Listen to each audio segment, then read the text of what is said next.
дуюм линияш ин укол кардан ба худи узвҳои таносул мебошад, ки яъне эрексияи сунъиро ба вуҷуд меорад. Дар бораи ҳамин метод шумо як гуфта мегузаштед. акун ин усули нав, яъне яке аз муосиртарин усулҳо дуюм линия этап. Пеш аз ин мехостам бо ин дуюм линия як намуди дига вакуум терапия ҳам дохил мешавад. Ин дуюм линия терапия монда аппарат ҳаст, лот мегӯянд, яъне локальное отрицательное давление, яъне вакуум мекунему худи олоти мардинае сахт мекунем. ҳамун чиз ҳар рӯз гирифта сеанс гирифтан гиранд, гардиши хун кушода мешавад, рагҳои хун кушода мешаваду ҳамон эректильная дисфунксия гум мешавад. Агар боз якум линия ёрдам накунад, дуюм линия ва ин лот терапия ҳаракат мекунем ки ҳамон ки муолиҷа кунему табобат кунем. Агар инашам ёрдам накунад, ҳозир гуфта гузаштан внутрикавернозный введение алпростадил, яъне укол кардани ба узви мардонагӣ. Ин чизе метиҳад, ин ҳамон рагҳои хунгарде ки баста эластичнисаш гум шудагӣ ҳамуна барқарор мекунад. ҳаракат мекунад ки ҳамон рагҳои вай напорки кушода кунем. ҳамин вай ванна ягон чиз вай пробка шавад, агар вантузки тела мекунем ку инам ҳамихе эффект метиҳад. через ден ё через ду рӯз введение ҳамон укола мекунем, мо эрексия пайдо мешавад, бо ҳам миева сигнал мешавад ки значит кор кардааст секин секин. Ин чиз дуюм линия ҳамихе ки вақти муайян гузаштан баъд пурра табобат мешавад. ҳамин дуюм линия терапия. Бале. Баъд аз оне ки агар якум линияи табобат ё дуюм линияи табобат ёрдам накард, сеюм линияи табобат ин охирон линия аст, ки ин ҷарроҳӣ мебошад. Ҷарроҳӣ ин яъне фаллопротезирование мегӯянд. Дар худи узви таносул имплант мемонад. Имплант ин чизи сунъӣ мебошад, ки ва ҳангоми лозима узви таносулро таранг мекунад, ки алоқаи ҷинсӣ нағз гузарад. Баъд аз оне ки алоқаи ҷинсӣ гузарад, боз сунъӣ узви таносулро мулоим мекунад.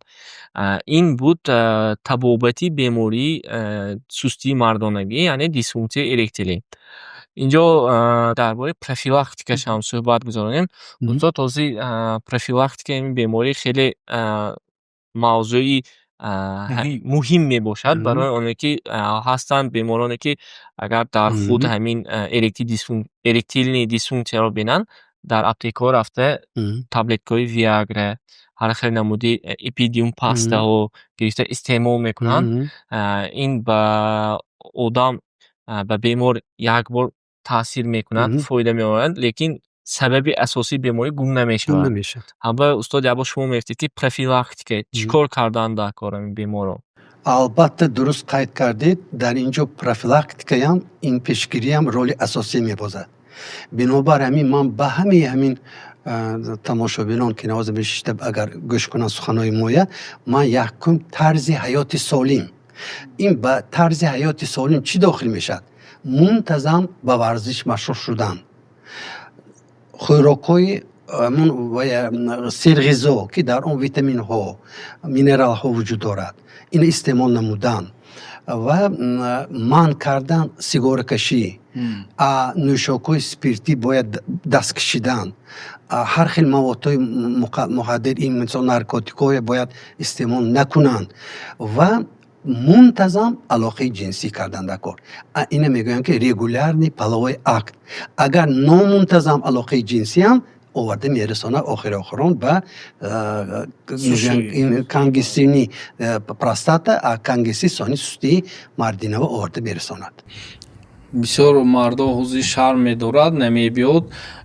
Мардо фикр мекунад ки эректильная дисфунксия ин танҳо ҳамин асбоб кор накардааст мекунад. Ин хеле ин индикатори ки яъне организма ягон ҷо якум ҳамун мисол сабабҳош рагӣ шуданаш мумкин, аз сабаби рагҳо шуданаш мумкин. Барои ҳамун ба мардум муроҷиат кардани ҳастем ки шарм надоред, ин чиз табобатшаванда ҳаст, худсарона муолиҷа накунед, интернет ҳар хел дорои нахаритон ва як ҷо зарар мекунад, як бор ду бор гуфти шумо ёрдам мекунаду оянда мисол ҷигара касал карданаш мумкин, гурдае касал карданаш мумкин. ҳамун ба аввал мо сабабаша фаҳмем, эректильная дисфунксия сабабаш акҷо, сони ҳамба нигоҳ карда нағз табобат кунем. сони ман ҳаминҷо боз илова мекарда ки дар ҳақиқат мана ҳозир бисёри беморо намедонанд, ашхосон намедонанд ҳозир пеш ин касалия уролого табобат мекарданд. ҳозир ҳамин хел соҳаи андрология шуда шудагӣ. баъд бисёро андрология намедонад бояд ин беморӣ ким табобат кунад, андролого бояд табобат кунад. барои он ки ин бемории чуқур сарфам меранд андролого. бинобар ҳамин ман боз дар охири суханомо мегӯям ки мана беморои гирифтори ҳамин касал ягон дар инҷо шарм накарда беомда ба андролого муроҷиат кунанд. ин бемории ҳозир гуфти шумо ин дуруст мешаванд, ин аз ин ягон вай рӯй афтода нашаванд, бояд онда ба моён муроҷиат кунанд. мана ҳоло гуфта гузаштем дар клиникаи микролаб ҳама шароит барои табобати сустии мардина фароҳам оварда шудааст. бо як дута комментарию саволҳо омдагӣ оиди ҳамин эректилни дисфунксия. Як нафар нависиянд ки ман 24 сола 3 моҳ оиладор, алоқаи ҷинсӣ оилам ки асбоб суст, лекин ҳангоми тамошои порнография асбоб нақс. Чо кунам? аввалаш ки ин савол хеле саволи мубрам мебошад. дар замони муосир ин хел саволҳо зиёд шуда истодаанд. якумаш ҳамин тамошои порнографияро баҳс карданашон дар кор. дуюм ба духтур муроҷиат кардан дар кор. Инро духтур на танҳо уролог, балки бо равоншинос ҳамроҳ табобат кардан дар кор. баъд на танҳо худи бемор, ҳамсарашон низ ба мо муроҷиат карданашон дар кор. баъд аз оне ки онҳо муроҷиат мекунанд, ҳангоми равоншинос тавсияҳо додан, мо боз доруворӣ, физиотерапия, ҳамаи инҳоро ҳамроҳ табобат мекунем. боз як савол дигар, набудани эрексия аз синну сол вобастагиш ҳай мегуфтааст маълим. ин саволро ман ҷавоб медиҳам ки беморони ки хай синну солашон аз 60 боло дар хун тестостерон паст мешавад. аз синну сол вобастагӣ дорад. анин ваяш гормонои тестостерон баланд мешавад, паст мешавад. бинобар ҳамин ин табобаташ ҳаст. ба клиники мо ба андролого муроҷиат намоед, мо ин бемориро бартараф менамоем.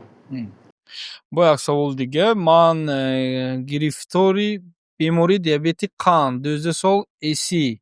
охирон вақт ҳангоми алоқаи ҷинсӣ тарангшавияш суст. чизе маслиҳат метиҳед гуфтиям. ҳамин савол ман худам ҷавоб медода гуфтам ки маслиҳати мо ҳамин ки якум мо бояд ташхиса пурра кунем. фармакодоплерографии узвҳои рагҳои хунгарда бинем, аммо эластичности рагҳо гумшудагии неми муайян кунем. баъд аз вай қанд меъёр биёрем, холестерину липидограммаи меъёр оварда камакак физиотерапия қӯш кунем. ин албатта табобатшаванда ҳаст. дар фарҷоми барнома гуфтанӣ ҳастам ки беморон бояд шарм надоранд. ҳар як сирре ки онҳо ба духтур мегӯянд ин махфӣ мебошад, яъне врачебные тайна мегӯяд, ҳамин мебошад. дар клиникаи мо дар имрӯзҳо зиёд беморон муроҷиат карда истоданд, онҳо шифо ёфта истоданд. барои ҳамин беморони гиромӣ, бинандагони гиромӣ, шарм надоритон. ягон мушкилӣ шавад, аввал ба духтур муроҷиат кунед.